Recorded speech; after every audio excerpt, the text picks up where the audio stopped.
don't know won't harm our kids. They cover their ears because apparently they cannot hear our questions and they cannot hear our concerns. I'll admit it, I'm embarrassed. I'm new to the cause and getting involved, but saints like Jen and Matt and many others have been asking questions for close to a year that apparently they cannot hear. And then they go like this, and they cover their mouths when they interact and they communicate with us solely through press releases. Every day I get another blast from someone named Valerie assuring me that another classroom has been opened and that it's A-OK with the EPA. This, and this aren't acceptable to me. I know it's not acceptable to everyone here, and I would submit that see no evil, hear no evil, speak no evil should no longer be acceptable to anyone in this community, and that we should push for action at long last. Thank you. And now I get to introduce EJ's slides. Well, I'm no Cindy Crawford or Jocelina, but I guess I have to follow them, so lucky me. I am here because I'm an alumni of Malibu Middle School and Malibu High School. Specifically, I'm here because one of my best friends, who is also an alumni of Malibu Middle and Malibu High School, asked me to speak on his behalf. He was diagnosed with thyroid cancer 2 months ago. He had surgery to remove his thyroid 1 month ago. And every day since, he has struggled with figuring out the proper dosage of his medication cocktail that he's going to have to take for the rest of his life. What worries me even more is that since we found out about his diagnosis, we have found out about, well, a few others in our graduating class alone that have also been diagnosed with thyroid cancer or severe thyroid issues. We graduated 10 years ago, and I know a lot of you don't know the stats about PCBs because really they're not really that accessible. But there's things ranging on, you know, if you have extreme exposure, you can have headaches or immediate effects. If you have mild to moderate exposure, you can start having medical issues within 5 to 7 years, and you can even develop cancer 30 years out. My class is interesting because we're 10 years out right now. We kind of got to be the guinea pigs a little bit, if I could say so. And unfortunately, what I'm seeing now is not pretty. What scares me even more is I have a little sister who went to Malibu Middle School. She sat in Miss Leonard's class for, I think, at least 2 years. She graduated from Malibu High School 3 years ago.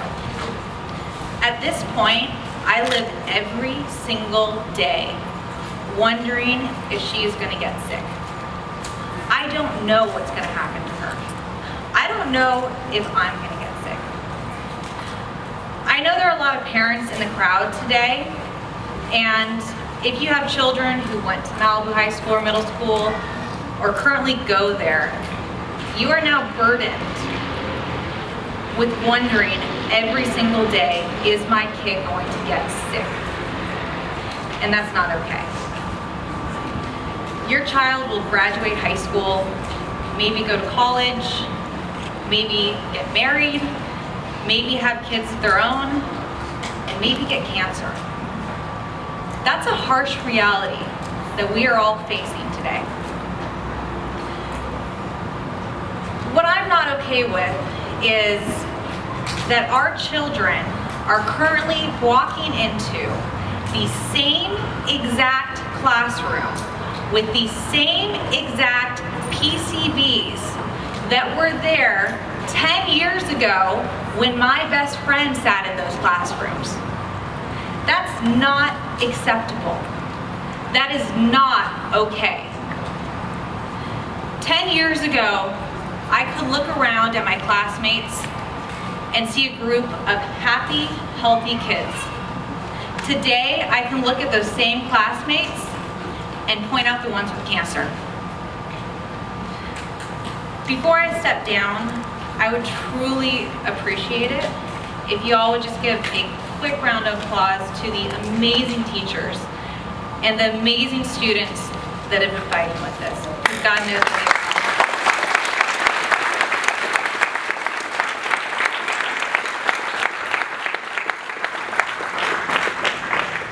With that said, much appreciated, I would like to introduce Oscar De La Torre from the Malibu Santa Monica Unified School District School Board.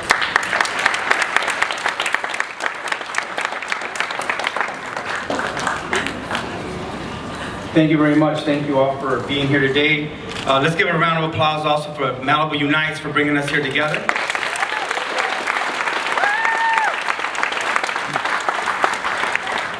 My name is Oscar De La Torre, and I'm a member of the Santa Monica Malibu Unified School District Board of Education.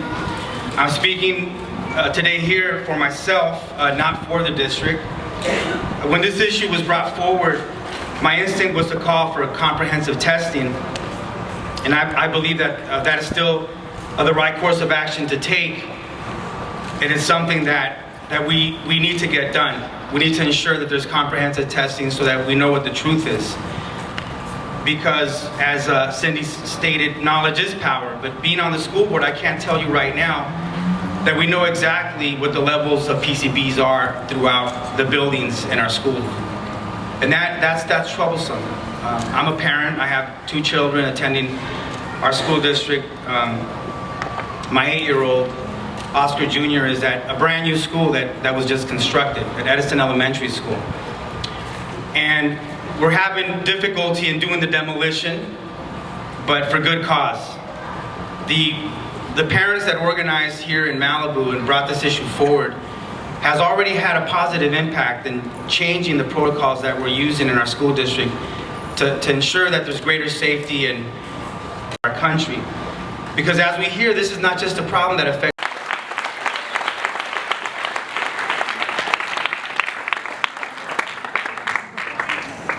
My name is Ed Begley, and I'm very happy and proud to be here. And Oscar, that's a tough act to follow. I'll keep my remarks brief, not just because Oscar's a tough act to follow, but so is Christina, and Cindy, and Josh, and Kurt, and the wonderful science Kurt. Thank you for that. And Jen, and all of you working so hard. I'll keep my remarks brief because I don't have any kids going to Malibu School District. I don't have any kids going to Malibu School District. I do not live in Malibu. I'm an outside agitator from the 818. But I care about our kids and I care about our environment. I was beckoned here by one Hugh Kaufman, who's a top... Hugh Kaufman, let's have a hand for you. Those of you who don't know the name, he's a top cop, a top enforcer, a top scientist at EPA for over 40 years.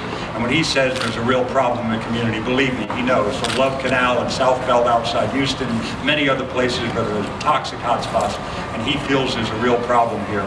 Over 50 parts per million and way over this. July 2014 testing is very disturbing. Thousands of times more. That's very disturbing. Let's do the proper testing. I'm not just talking about air testing or what have you, airborne particles. Let's do the proper testing of all the caulk and see what we got.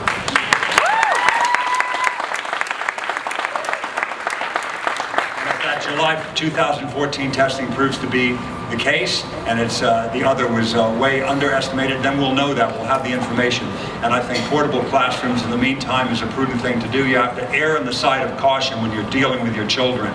And the faculty and the teachers, everybody working here, spending long hours at this wonderful school district here in Malibu. So I want to also ask a favor. I think there's some envelopes there to donate, are there not? I would like to make a donation to Malibu Unites. Do you have an envelope to give me here, somebody? Somebody's passed it over. I'm going to take it with me and make a donation. This is hard work and a lot of organizing that's involved, and I thank you. I urge everybody else that has the resources to do so to help out these good folks, to help out Jen and Cassandra and Nicole and all these people and Kurt, everybody that's doing this work to protect our kids and protect our faculty. I'm going to do that, and let's really get proper testing, not just airborne testing, but the proper testing of the caulk. Let's make this school 100% safe. Thank you, folks. Thank you all for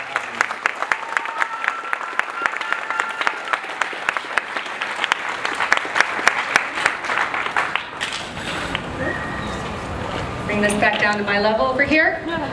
Thank you, Ed. Thank you to Cindy and CJ and Kurt and Christina and Oscar and Josh and all of you for coming here. And I want to say a special thank you to the teachers. Without them, we wouldn't know what was going on. And they have endured one heck of a year. And I have watched them become consumed with what's going on. And as the Oscar said, sometimes in fear of being ridiculed and looked at funny. And I just want to say thank you to all of the teachers. They're not here, but I hope they hear this, and I will make sure I keep telling them. I am so proud that they are my friends, and we are going to continue to fight for them, and we're going to continue to fight for our children, because they deserve a place that is PCB-free. They deserve a place that is in compliance with federal law. And the only way to find that is to properly test. And we have done everything we can here with Malibu Unites, the most incredible parents. I mean, I look out here and I look at everybody and I am just blown away at the time and the commitment and the energy and the brilliance of all of you. And together as a community, there's a saying that I have in the back of our business card. It says that, to believe that a small group of committed citizens could change the world, they say nothing else ever has. And that's what this is. We are committed to this cause, we're committed to our children, and we are committed to making sure that our school is an example to all schools in California and all schools across the nation.